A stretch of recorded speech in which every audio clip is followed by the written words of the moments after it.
Bismillahirrahmanirrahim. Assalamualaikum warahmatullahi wabarakatuh. Alhamdulillahi wa kafa. Wassalamun ala rasulil ladina astafa Muhammadinil mujtaba wa ala alihi wa sahbihi wa immatil huda wa masabihid duja wa man bihi muqtada fahtada, amma ba'd. Jamaah yang dimuliakan Allah subhanahu wa ta'ala, puji dan syukur hanya milik Allah subhanahu wa ta'ala Rabbul Alamin. Salawat dan salam selalu tercurahkan kepada junjungan kita baginda Rasulullah sallallahu alaihi wasallam. Semoga kita semua kelak bisa mendapatkan syafaat daripada Rasulullah sallallahu alaihi wasallam. Sahabat yang dimuliakan Allah subhanahu wa ta'ala, kita kembali mengkaji tentang surga sebagaimana yang diceritakan oleh Rasulullah sallallahu alaihi wasallam dalam hadis-hadisnya. Selanjutnya adalah tentang bagaimana sifat daripada telaga Nabi Muhammad sallallahu alaihi wasallam. Allah subhanahu wa ta'ala berfirman dalam surah Al-Kautsar, "Inna a'tainakal kautsar fasholli li rabbika wanhar inna syani'aka huwal abtar." Sesungguhnya kami telah memberikan kepadamu nikmat yang banyak. Al-Kautsar di antaranya adalah Allah akan memberikan telaga Kautsar kepada Rasulullah sallallahu alaihi wasallam. Ya, nikmat begitu banyak, nikmat yang Allah berikan kepada Rasulullah sallallahu alaihi wasallam. Salah satu nikmat terbesar adalah nikmat kenabian. Kemudian maka dirikanlah salat karena Tuhanmu dan berkurbanlah. Inna syani'aka huwal abtar. Sesungguhnya orang-orang yang membencimu dialah orang yang terputus. Jamaah yang dimuliakan Allah subhanahu wa ta'ala, dulu orang-orang kafir ya mengatakan bahwa karena Rasulullah sallallahu alaihi wasallam itu anak laki-laki beliau semuanya itu wafat dalam keadaan kecil, sehingga orang-orang kafir mengatakan, oh, nasabmu Muhammad telah terputus ya. Apa sih hikmah kenapa anak-anak ya laki Nabi itu tidak hidup sampai dewasa? Hikmahnya menurut para ulama agar tidak ada pengkultusan terhadap anak-anak beliau. Jamaah yang dimuliakan Allah subhanahu wa ta'ala. Nah, ketika mereka mengatakan seperti ini, Allah mengatakan, sungguhnya orang-orang yang membencimu itulah orang yang terputus nasabnya, orang yang tidak akan dikenang lagi setelah wafatnya. Rasulullah sallallahu alaihi wasallam walaupun beliau tidak memiliki anak laki-laki yang hidup sampai besar, tetapi nasab beliau tidak terputus.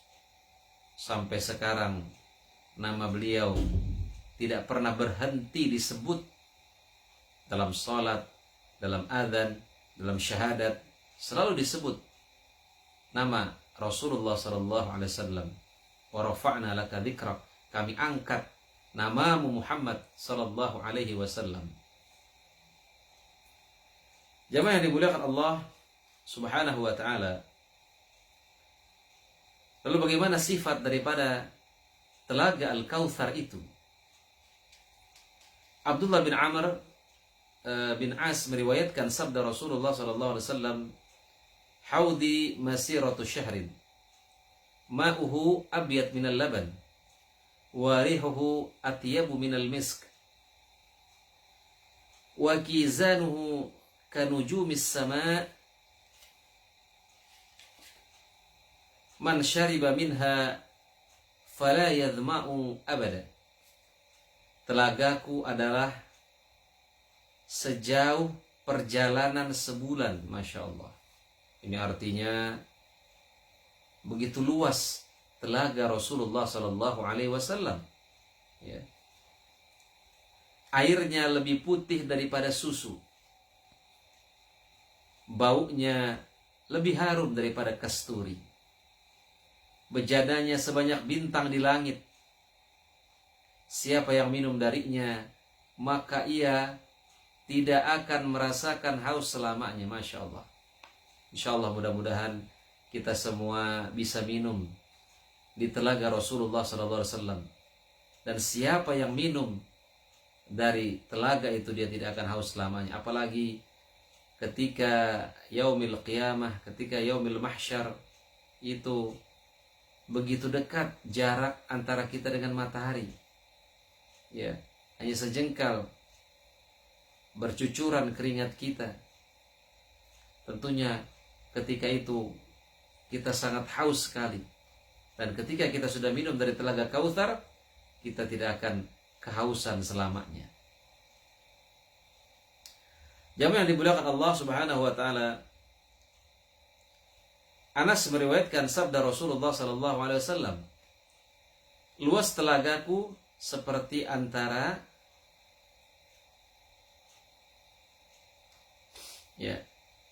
antara Allah dan Sana'a di Yaman. Masya Allah, begitu luasnya. Allah di Arasy, ya.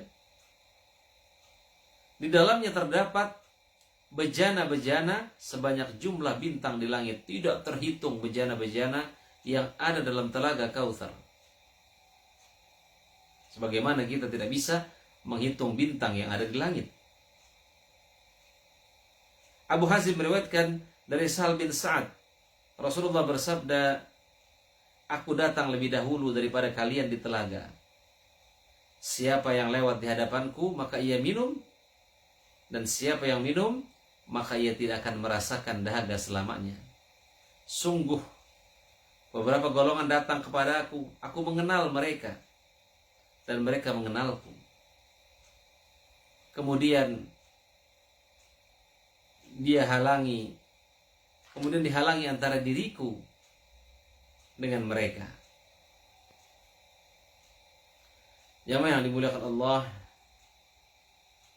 Subhanahu wa ta'ala, orang-orang yang terhalang dengan Rasulullah SAW di telaga Kautsar nanti adalah orang-orang yang tidak beriman kepada Rasulullah SAW. Mungkin dia beriman ketika Rasulullah hidup, tetapi setelah Rasulullah wafat, mereka kembali kepada kekufuran. Karena ada orang-orang yang murtad, yang diperangi oleh Abu Bakar As-Siddiq karena mereka tidak ingin membayar zakat. Ya. Kemudian Abu Hazim mengatakan ketika Nu'man bin Abi Iyash mendengarkan, ia bertanya, apakah kamu mendengar demikian dari Sahal? Aku menjawab, iya. Ia mengatakan, aku bersaksi kepada Abu Sa'id Al-Khudri, sungguh aku mendengarkannya dengan menambahkan di dalamnya. Maka aku mengatakan, sungguhnya mereka termasuk golonganku. Maka dijawab, sungguhnya kamu tidak tahu apa yang mereka ada-adakan sepeninggalanmu. Aku mengatakan, jauh-jauh bagi siapa yang mengubah agamaku sepeninggalku. Jadi orang-orang yang tidak bisa mendekat ke telaga Nabi adalah orang-orang yang mengubah agamaku setelah aku wafat. Agama Islam ini sudah kamil, lengkap, ya, syamil wa mutakamil, lengkap. Maka tidak perlu lagi ada perubahan. Al-yauma akmaltu lakum dinakum, pada hari ini aku sempurnakan agamamu. Wa atmamtu alaikum ni'mati, aku sempurnakan nikmatku kepadamu. Wa raditu lakumul islam madina, dan aku ridha Islam sebagai agamamu. Sudah lengkap. Karena ya Rasulullah SAW bersabda, man amila amalan laisa alaihi amruna fawaradun. Barang siapa melakukan satu amalan, tidak ada petunjuknya dari kami, tidak ada tuntunannya dari kami, maka dia akan tertolak. Dr. Yusuf Al-Qaradawi mengumpamakan orang yang melakukan amal tetapi tidak ada tuntunannya seperti orang yang ingin menukar uangnya di teller, ya. Teller bank, ternyata uangnya nggak bisa ditukar karena palsu. Jamaah yang dimuliakan Allah Subhanahu wa ta'ala,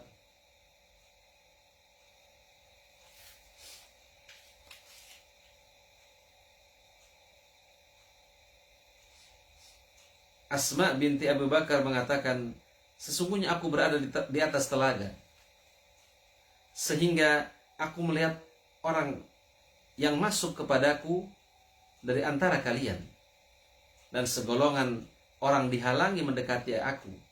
Maka aku katakan, wahai Rabb, mereka termasuk golonganku dan umatku. Dijawab, apakah kamu tahu apa yang mereka lakukan sepeninggalmu? Demi Allah, mereka kembali ke belakang. Artinya mereka murtad setelah wafatnya Rasulullah Sallallahu Alaihi Wasallam. Ya, karenanya ketika Rasulullah Sallallahu Alaihi Wasallam wafat, ya, Umar itu tidak percaya bahwa Rasulullah itu wafat. Ya. Sehingga Umar mengatakan, siapa yang mengatakan Muhammad wafat, aku akan penggal batang lehernya. Kemudian Abu Bakar berdiri. Lalu Abu Bakar berkhutbah, man kana ya'budu Muhammadan fa inna Muhammadan qad mata. Barang siapa yang menyembah Muhammad, Muhammad telah wafat. Wa man kana ya'budullah fa inna Allah hayyun la yamut. Dan barang siapa yang menyembah Allah, maka Allah hidup dan tidak akan pernah mati. Lalu Abu Bakar membaca sebuah ayat, wa ma Muhammadun illa rasul. Muhammad itu hanya rasul. Qad khalat min qablir rusul. Telah berlalu rasul-rasul sebelumnya. Afa imat au qutila. Apakah kalau Muhammad itu wafat atau dibunuh, in qalabtum ala aqabikum, apakah kamu akan berpaling?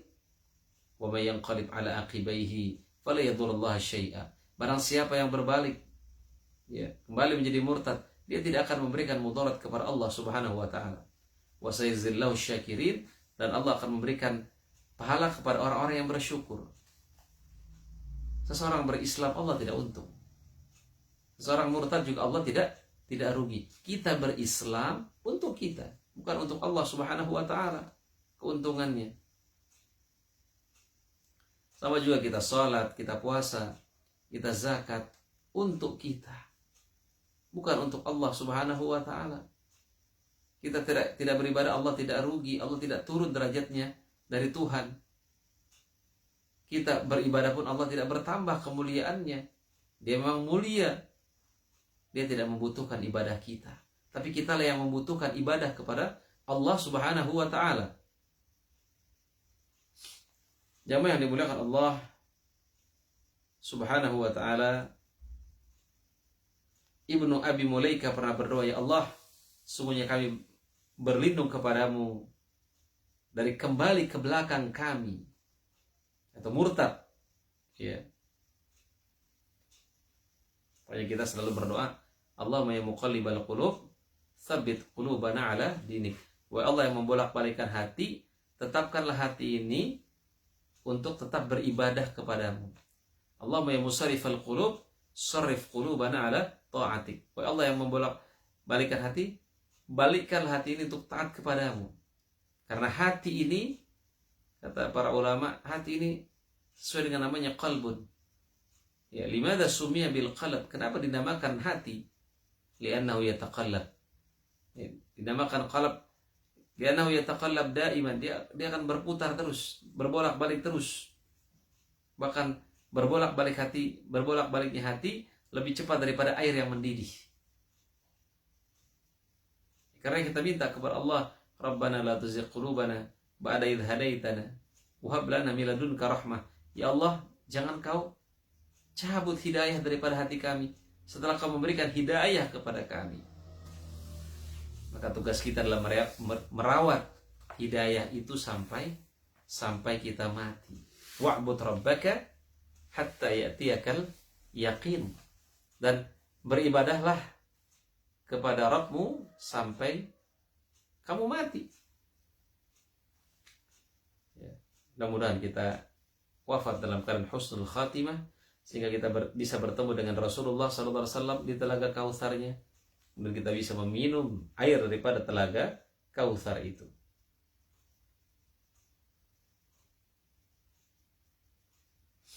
Jamaah yang dimuliakan Allah Subhanahu wa taala. Kemudian juga di sini Abu Dzar menceritakan, Aku pernah bertanya, wahai Rasulullah, apa yang dimaksud dengan bejana-bejana telaga? Beliau menjawab, demi zat yang jiwa Muhammad berada di tangannya, sungguh bejana-bejananya lebih banyak dibandingkan jumlah bintang di langit. Masya Allah. Di malam yang gelap lagi cerah, siapa yang minum dari bejana surga, maka ia tidak akan dahaga selamanya. Didatangkan di telaga itu keran dari surga. Siapa yang minum darinya, maka ia tidak akan merasa dahaga. Luasnya seperti panjang antara Aman hingga Allah. Airnya lebih putih daripada susu dan lebih manis daripada madu. Sauban menceritakan sabda Rasulullah SAW, telagaku seluas antara Aden hingga Aman. Rasanya lebih manis daripada madu. Mungkin hadis yang tadi maksudnya Aden ya, bukan Allah ya. Lebih putih daripada susu.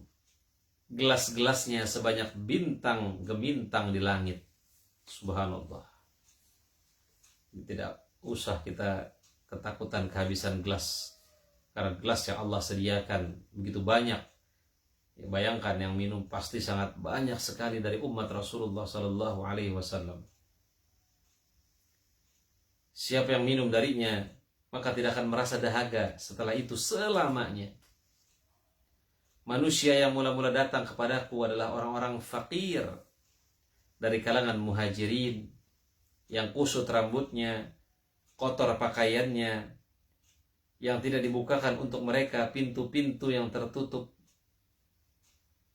tidak dinikahkan dengan wanita-wanita yang berkecukupan, orang-orang yang memberikan segala yang mereka miliki, tapi tidak diberikan apa yang menjadi hak mereka.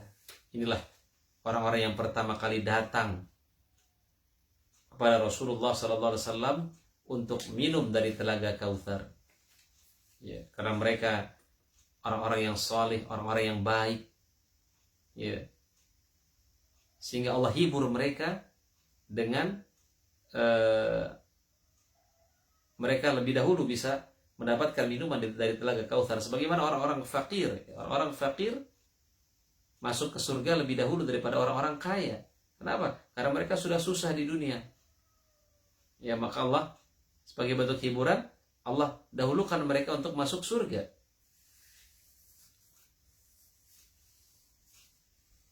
Karena orang fakir tentu hisabnya tidak seperti orang kaya. Walaupun orang kaya bisa mengungguli orang kaya bisa mengungguli orang fakir kalau dia dengan hartanya dibelanjakan di jalan Allah, ya, disedekahkan di jalan Allah, dia bisa melampaui orang fakir walaupun orang fakir masuk lebih dahulu. Karena ya Rasulullah SAW mengatakan, ni'mal malus salih lirrajulis salih. Sebaik-baiknya harta itu adalah harta milik orang yang saleh. Jamaah yang dimuliakan Allah Subhanahu wa ta'ala, dari Uqbah menceritakan Nabi keluar pada suatu hari untuk mensalatkan jenazah perang Uhud. Lalu beliau naik ke atas mimbar seraya bersabda, sungguhnya aku mendahului kalian, aku sebagai saksi atas kalian. Sungguhnya aku demi Allah melihat telagaku sekarang, dan aku diberi kunci-kunci perbendaharaan bumi. Sungguhnya aku demi Allah tidak mengkhawatirkan kalian berbuat syirik sepeninggalanku, tetapi yang aku khawatirkan atas kalian ialah kalian bersaing mengenai urusan dunia. Ini sudah diingatkan oleh Allah Subhanahu wa ta'ala dalam surah At-Takatsur, Alhaakumut Takatsur. Berlomba-lomba memperbanyak harta, jabatan, tahta telah melalaikan kita. Sampai kapan? Hatta zurtumul maqabir, sampai kamu masuk kubur. Jamaah yang dimuliakan Allah Subhanahu wa ta'ala, hidup di dunia ini hanya sebentar. dunia itu diibaratkan hanya setetes air yang ada di lautan, dan seluruh air yang ada di lautan itu adalah akhirat. Jangan sampai kita mengejar mati-matian untuk hidup yang sementara ini, tetapi kita meninggalkan kehidupan yang selama-lamanya di akhirat. Wal akhiratu khairul laka minal ula, kata Allah. Akhirat itu lebih baik daripada dunia. Wal akhiratu khairu wa abqa, akhirat itu lebih baik dan lebih kekal. Law anna li ibni adam wadiyan min dhahab habba yakuna lahu wadiyan walan yamlafahu ila turab. Itu kata Rasulullah sallallahu alaihi wasallam. Ya. Seandainya anak Adam itu punya satu lembah emas, maka pasti dia akan mencari satu lembah lagi, dan tidak ada yang bisa memenuhi mulutnya kecuali tanah. Ya. Alangkah ruginya walaupun kita berlimpah harta di dunia ini, kita sibuk mengejar dunia, tetapi saat yaumil qiyamah kita tidak bisa minum dari telaga Kautsar Rasulullah sallallahu alaihi wasallam. Boleh saja kita mencari dunia, tapi ingat, cari dunia untuk mengejar akhirat. Wabtaghi fima atakallahu darul akhirah wa la tansa nasibaka minad dunya. Carilah akhirat, kata Allah, tapi jangan lupakan bagianmu di dunia. Jamaah yang dimuliakan Allah Subhanahu wa taala, surga juga memiliki pepohonan, ya. Allah Subhanahu wa taala berfirman, wa ashabul yamin ma ashabul yamin fi sidrin makhdud wa talhim mandud wa dhillim mamdud wa ma'in maskub wa fakihatin katsirah. Dan golongan kanan, alangkah bahagianya golongan kanan itu berada di antara pohon bidara yang tidak berduri dan pohon pisang yang bersusun-susun dan naungan yang terbentang luas dan air yang tercurah dari buah-buahan yang banyak. Jadi salah satu nanti pohon-pohon yang ada di surga adalah pohon bidara dan pohon pisang. Waliman khafa maqama rabbi jannatan fabi ayyi ala'i rabbikuma tukadziban. Dan bagi orang yang takut akan menghadap Rabb-nya ada dua surga, maka nikmat Rabb kamu yang manakah yang kamu dustakan? Kedua surga itu mempunyai pohon-pohon dan buah-buahan. Makanya disebut dengan jannah. Kenapa? Karena katanya surga itu keindahannya tertutup dengan pepohonan yang lebat. Wa min dunihima jannatan fabi ayyi ala'i rabbikuma tukadziban mudhammatan. Dan selain dari surga itu ada dua surga lagi, maka nikmat Rabb kamu yang manakah yang kamu dustakan? Kedua surga itu kelihatan hijau tua warnanya, Masya Allah. Innal muttaqina fi dhilali wa uyun. Sungguhnya orang-orang yang bertakwa berada dalam naungan yang teduh. Naungan maksudnya juga pepohonan, di mana mereka bisa berteduh, ya. Dan di sekitarnya ada mata air, Masya Allah. Anas bin Malik menceritakan sabda Rasulullah SAW, di surga terdapat sebuah pohon yang untuk melintasi naungannya seorang pengendara memerlukan waktu 100 tahun tanpa henti. Jika kalian suka, bacalah.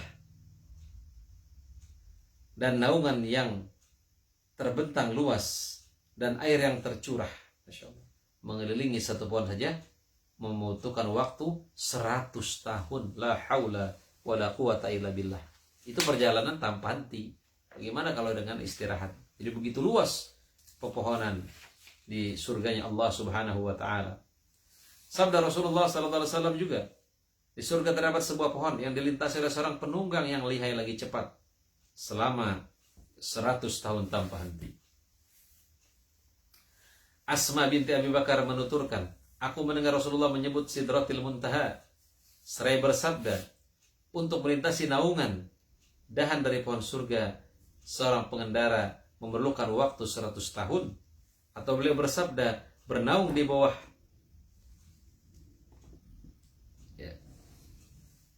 bernaung di bawah dahan-dahan pohon itu 100 pengendara, hamparannya terbuat dari emas, buahnya laksana puncak gunung. Kemudian juga Ibnu Abbas menceritakan, pohon kurma itu surga akarnya dari zamrud hijau, ya. Pohon kurma yang ada di surga, ya. Batangnya terbuat dari emas merah. Pelepahnya adalah pakaian untuk ahli surga. Darinya terbuat pakaian dan gaun mereka, dan buahnya sebesar tempayan. Dan timba yang warnanya lebih putih daripada susu, rasanya lebih manis daripada madu, lebih lunak daripada buih, dan tidak ada bijinya. Ya, insyaallah. Buah-buahannya tidak ada bijinya. Ya. Kemudian juga Abu Sa'id Al-Khudri menuturkan sabda Rasulullah SAW, sangat mengagumkan sebuah pohon di surga, tinggi, ya, sejauh perjalanan 100 tahun. Pakaian ahli surga keluar daripada mayangnya. Dari Abu Hurairah meriwayatkan Nabi SAW bersabda, tak ada satupun pohon dalam surga kecuali batangnya terbuat dari emas. Masya Allah.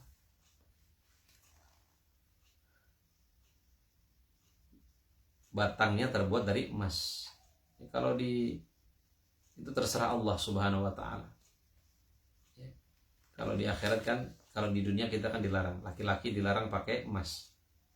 Rasulullah pernah memegang emas dan sutra. Lalu Nabi mengatakan, inna hadaini haramun ala dzukuri ummati wa halun li inathim. Dua hal ini diharamkan bagi umatku, tapi halal buat umatnya. Kita juga tidak boleh menggunakan bejana-bejana dari emas, ya. Kenapa? Karena itu kemewahan. Islam tidak melarang kita kaya, silahkan kita kaya. Tapi Islam melarang kita mewah. Sudah berlebih-lebihan. Ya. Karena 10 daripada sahabat yang dijamin masuk surga, 9-nya itu orang kaya. Bahkan harta disebut dalam Islam al-khair, kebaikan. Artinya semakin banyak, semakin bagus, selama didapatkan dalam cara yang baik, dibelanjakan di jalan yang baik juga. Ya. Maka harta ketika itu disebut dengan al-khair. Jadi tidak terlarang kita kaya. Islam menyuruh kita kaya. Buktinya apa? Tidak ada ayat dalam Al-Quran yang memerintahkan kita untuk meminta. Islam memerintahkan kita kaya, adanya syariat haji, adanya syariat zakat.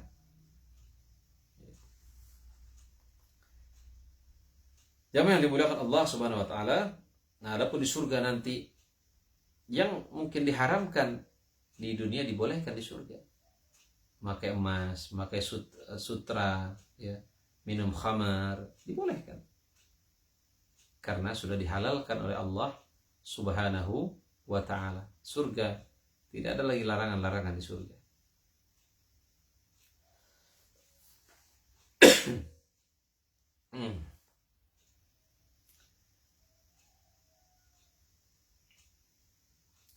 Ibnu Mas'ud menuturkan sabda Rasulullah SAW, aku bertemu Ibrahim pada malam Isra'ku, maka beliau berkata, wahai Muhammad, sampaikan salamku pada umatmu dan kabarkan pada mereka bahwa surga itu tanahnya harum, airnya menyegarkan,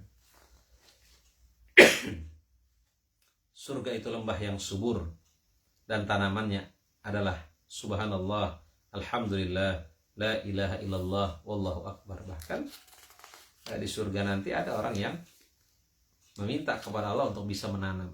Allah izinkan, lalu apa yang dia tanam itu bisa tumbuh dengan sekejap, tidak membutuhkan waktu. Jamaah yang dimuliakan Allah Subhanahu wa taala, mudah-mudahan dengan kita membahas surga ini kita termotivasi untuk beramal, termotivasi untuk melakukan kebaikan, untuk mendapatkan surganya Allah Subhanahu wa taala. Teruslah berbuat baik, Jangan pernah remehkan sekecil apapun perbuatan baik itu, karena kita tidak tahu dengan amalan apa kita bisa memasuki surganya Allah Subhanahu wa taala. Itu saja mungkin yang bisa saya sampaikan. Kita tutup dengan doa kafaratul majlis. Subhanaka Allahumma bihamdika asyhadu an la ilaha illa anta astaghfiruka wa atubu ilaik. Assalamualaikum warahmatullahi wabarakatuh.